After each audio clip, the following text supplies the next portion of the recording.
What's up, everybody? Today, I'm super excited to announce my guest. He's a former Penn State linebacker, 5-year NFL linebacker, and a director of business development for Seed 2 System, Michael Mauti. How's it going today, my guy? I'm doing well, Michael. Thanks for having me on. For sure. So for those of you who don't know, I am a lifelong Saints fan, always have been. I've always been a big fan of Michael, and I've been wanting to get him on the show for a long time, so I'm super just excited right now. You were actually born in New Orleans, which is cool. So can you tell us a little bit about what it's like growing up there, living there, and then kind of like give us some good food for someone like me who's never been there? Shoot. Well, my favorite thing off the top of my head would be a shrimp po' boys. But, I've been off the bread lately. I haven't been leaning out, but I'm a gumbo connoisseur. I like trying everybody's gumbo, whether chicken, sausage, shrimp, yeah, you can't go wrong with that.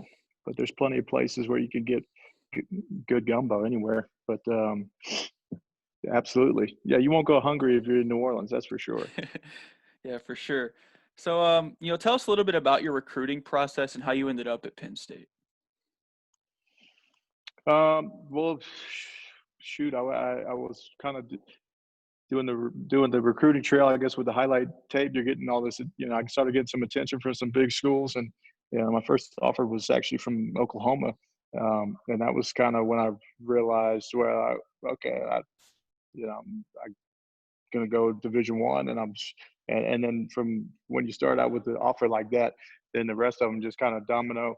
And so all of a sudden, within a few weeks, I was getting courted by some big names and big schools, and that was an exciting process, at such a young age. But Penn State really was kind of later on in the equation when in the recruitment, just because I hadn't heard from them, and I was visiting Florida and I visited Oklahoma, and those were kind of my top two. And then I visited Penn State was my last visit. I kind of narrowed it down to those three. And then, it just ended up being the place where I thought the best linebackers in the country were getting produced and developed. And also, the degree was also, football didn't work out. I had that going for me too, graduating from a place like that. So on top of the legacy factor, where my dad went and played for the same coach, and but for me it was the right fit, so I felt like that's where I wanted to go. Perfect. Yeah. So you played well in college. You also had 3 torn ACLs, which is just heartbreaking. How do you bounce back from that and just kind of keep your mindset right and just continue to grind?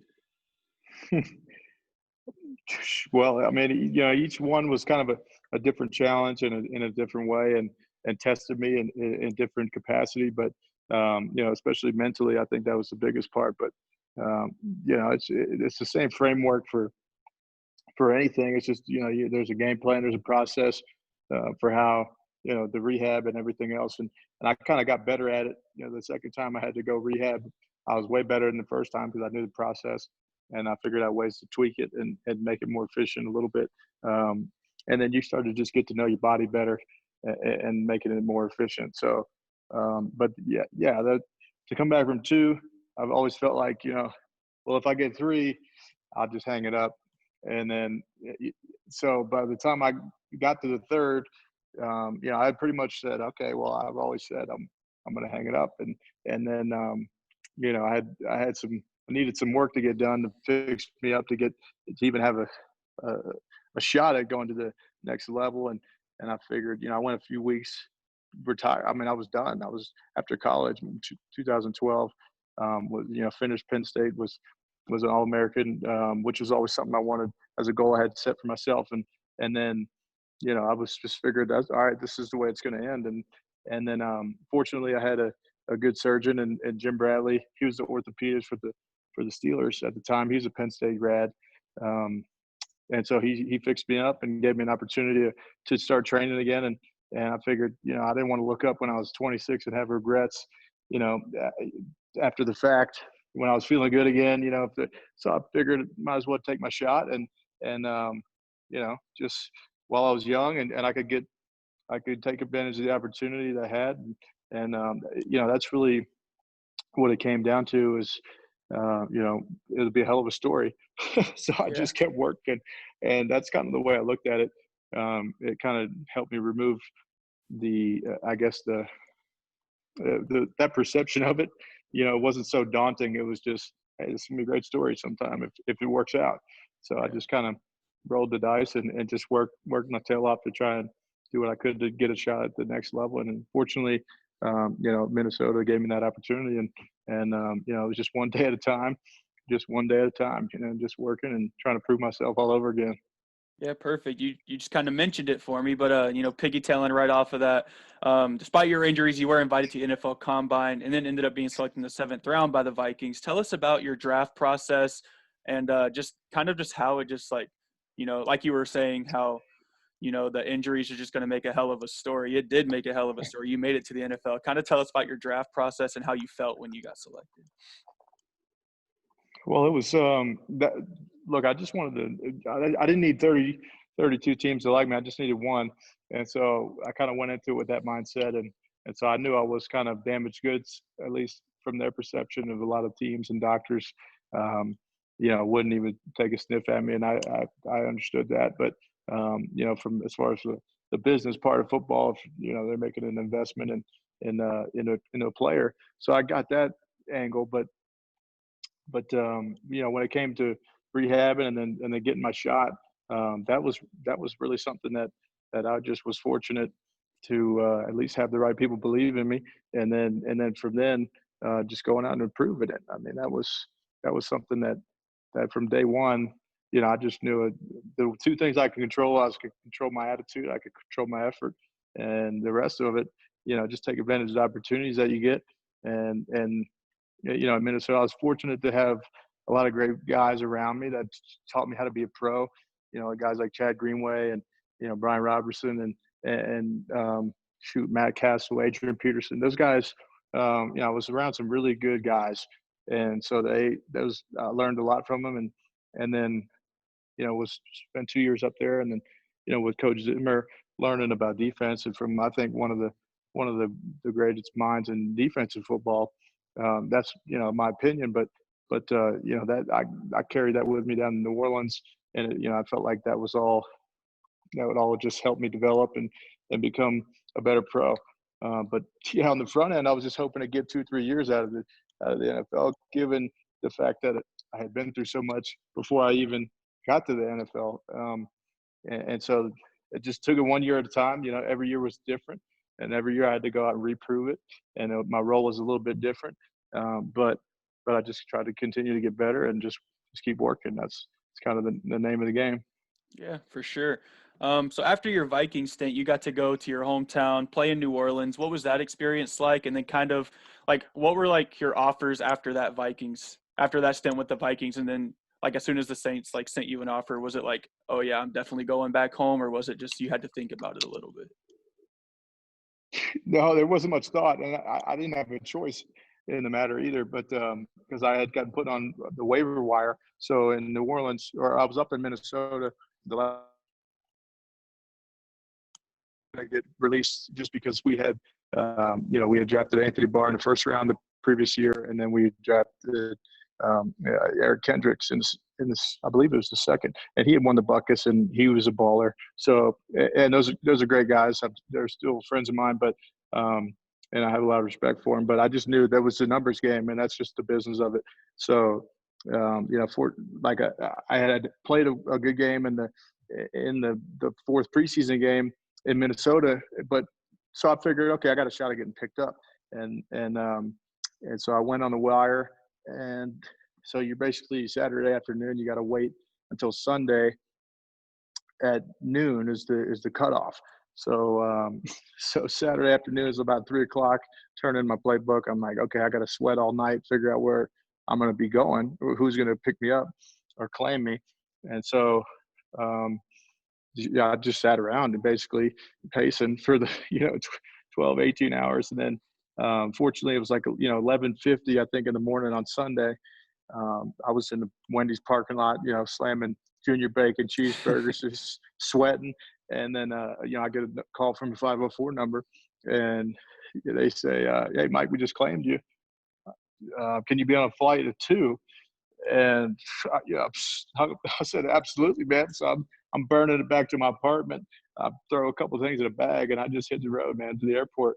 And along the way, I'm calling my dad and my parents, and they're wondering, where I'm gonna end up. And they pick up the phone, and I'm screaming, I'm hollering like I'm coming home. I get to play for the hometown team. That it was kind of not kind of, it was really serendipitous, just the way that all happened.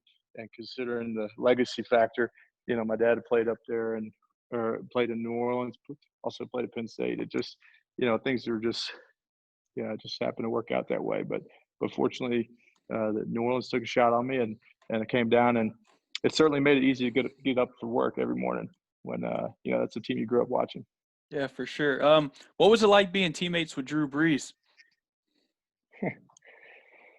Well, there's just nobody like him. I think I had just such a respect for the way that he approached his craft and his process, and how he was constantly refining it.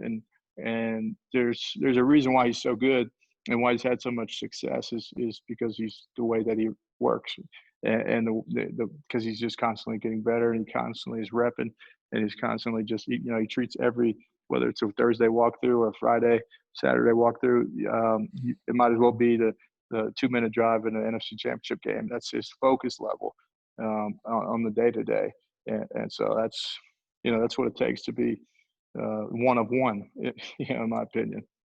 Yeah, for sure. Who do you think is the best player you've ever played with and then played against in your NFL career? Whew, that's a great question. I played with, I was fortunate to play with really, really talented people, really great men, that were great leaders and that I learned a lot from. But first ballot Hall of Famers, um, Adrian Peterson, Drew Brees, Jared Allen, those guys. Um, I, there was guys I didn't want to play against, like I did. There was, the Marshawn Lynch of the world. We go to Seattle my rookie year, and I'm like, man, that guy's angry, and stick my head in there. But that was a guy that you just have a lot of respect for, because this is the, the NFL. I mean, this you got guys on every team that are good. There's guys in every locker room that are the best at what they do in the world. So, yeah, I mean, Drew's a guy like that. Adrian Peterson, he's a guy like that. But there's so many other unsung guys that don't get the notoriety, that are just really good ball players, but really good people that make the game so great. And that's what, that's my favorite thing about the NFL, or at least the thing that I've missed the most is, and a lot of guys will tell you this, is the locker room. Just being around guys like that in a highly competitive environment, where you got 53 guys working together, all focused on the same thing, rowing in the same direction. And that's what it really is. That gets me fired up. I love that chemistry, that team dynamic. But yeah, there's a lot of guys on that list. But as far as one, it's almost too hard to pick. It depends on, you could argue semantics on all that all day long. But For sure. but yeah. Awesome. So one last question for you. So post-career, you're now a director of business development for Seed2 System. Can you tell us a little bit about what that is and kind of like what your role is in the company? Yeah, so last year, I was kind of transitioning out of the game, really 2 years ago. The Minnesota game that Stephon Diggs' miracle play was my last professional game, so kind of ended on a bittersweet note. But it was still a hell of an experience. Since then, I trained that whole year trying to get back into the game. I was a free agent after that, but once I kind of realized, okay, it's right time to move on for me, and I got 5 years in, and really had no regrets, and emptied the tank as far as yeah, considering what I had started with, which was, man, I was just grateful for 2 or 3 years. Um, but since then, I tried everything. I took a gap year last year. I call it a gap year, but I wasn't sure what I wanted to do. I was 28 years old, and I had done everything that I ever put my mind to, and accomplished it in my mind. got to the highest level, was, leader as a captain at every level, organized football. And so like, what now?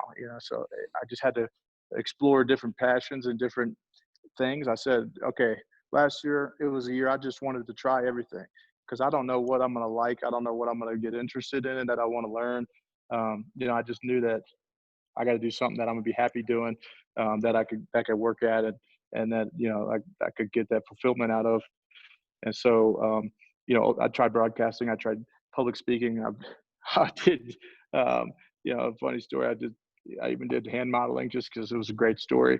A few of those gigs, but I went back and I volunteered. I was a linebacker coach at my old high school. I did that all fall last year, and that was something I really enjoyed. I went and did some coaching with the Texans. I shadowed Coach Bill O'Brien and his staff. But CBD and hemp is something I'm really interested in, and I couldn't stop reading about, learning about. I'd gotten involved in it for the last 4 years, testing products and something I believed in. And I just think it's still in its infancy stages as far as the understanding of it, what we know about it, and how it can impact people and their health and wellness, and not to mention what it can do for the environment and all the applications industrially. But so I wanted to find the best people in the game, or at least the people that had the business mind, and also a good product that I believed in. I could put my name behind and learn about the industry. So that's what I did. I started just kind of vetting companies and visited a bunch of different facilities, operations, farms. But Seed the System it's got Louisiana ownership. Shane Mutter's he ran his family business, Door Furniture, in New Orleans. He was the CEO for 5 years, and that's an 82-year family business.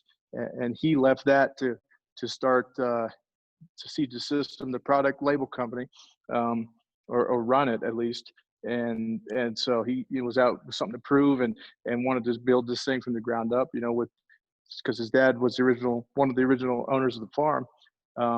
And so, I'm learning about from the seeds to the farms to the extraction and the product manufacturing. It's really just a whole new industry that I'm fascinated with. So, and not to mention that it's helping a lot of people in different ways. And we're still learning about what those ways are, and to be able to prove them scientifically through research and studies. And so that's kind of what, it's kind of the tip of the sword as far as, new medicines and new applications. And so it's just a relevant industry, I think, and something I'm, again, passionate about. It's something I believe in. So, I'm doing business development. I'm building a team, or helping build a team. I'm working with some really great people, and it's something it doesn't feel like work. That's for sure. So it's exciting. That's awesome. Thank you again, Michael. I appreciate you for coming on the show today. Like I said at the beginning, I'm a big fan, and I was just super eager to get you on the show. So I thank you again for your time today. Yeah, absolutely, man. Mike, thanks for having me again. Thank you. Have a good one. All righty, you too.